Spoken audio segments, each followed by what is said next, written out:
Welcome back to my channel. So today I have decided to make something new, right? It was like every time drawing, so I decided to make heat zones. Okay, so I already had this cardboard and which I have cut into with the radius of 8 centimeter and the side width is of 7 centimeter. Now I have wrapped it with a newspaper, and now I would be covering it with a white paper so that it would be looking attractive, and when I'll color the heat zones then it will look wonderful. So now as you can see that I have cut a rough circle with it, and I would be sticking it with the help of the glue or the fevicol. Now I have stick it, and see I have cut into small sides because it will help to stick in very nice manner, as you can see it. Like if you apply the fevicol and when you will stick it, it will look very perfect. So now see I have done by taking small parts which I have cut from the side. Now you can see it has been sticked very nicely, as you can see. Now we will cut for the width so that it will look attractive. Now I have this set of paper and which I'll stick. Like you have to use a lot of fevicol for sticking because then only a good finishing would come in. As you can see I am applying.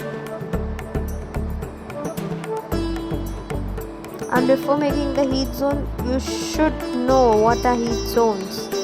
Okay, so I tried my best to make this cell structure made by me on heat zones. Now as you can see it has been covered. Now with the help of a ruler and pencil I would be drawing lines on my white earth, my cardboard white earth. Now see I have taken my pencil as well. Now see all the top one is of 2.5 centimeter and the mid is 4.5 centimeter, and between both two lines are 4 centimeter, then again 4.5 and again 2.5, and you can see the side here the measurement I have given it. And after that I have made it with the marker the lines the darker, so that after coloring it would be visible and it would be easy to write and distinguish the different heat zones. As you know, there are three major heat zones. They are torrid zone, temperate zone and frigid zone, right? So frigid zone lies between North Pole and Arctic Circle in the northern hemisphere. In the southern hemisphere, frigid zone lies between Antarctic Circle and South Pole, right? And the temperate zone lies between Arctic Circle and Tropic of Cancer in the northern hemisphere. And in the southern hemisphere you can see it lies between Antarctic Circle and Tropic of Capricorn. So in frigid zone you all know that it has extreme climate, right? Like almost every time snow covered land and all. But temperate zone it has a mid type of climate. It is neither very hot nor very cold.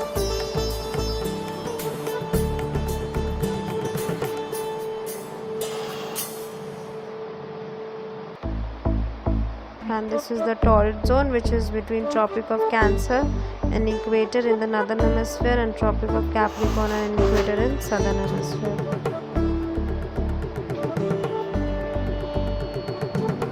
And here the heat is very, as we all are the part of torrid zone and we get ample amount of heat as we experience every year. So now why it is? Because of the distance or the rays, the amount of rays which different heat zones or different part of earth gets. Now you can see the labeling part.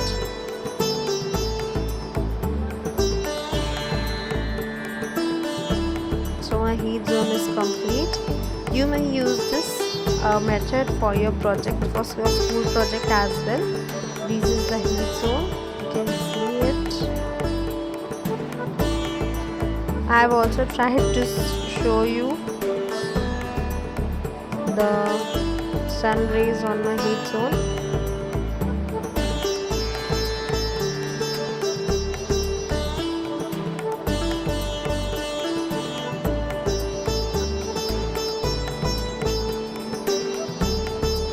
Now see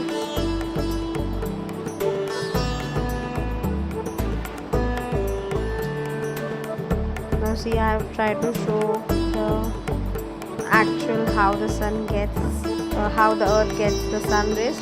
Now you can see it that the torrid zone is getting the direct rays, right?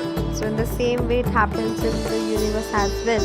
As you can see in the frigid zone, the sun rays are very very slight amount of sun rays are falling on the frigid zone.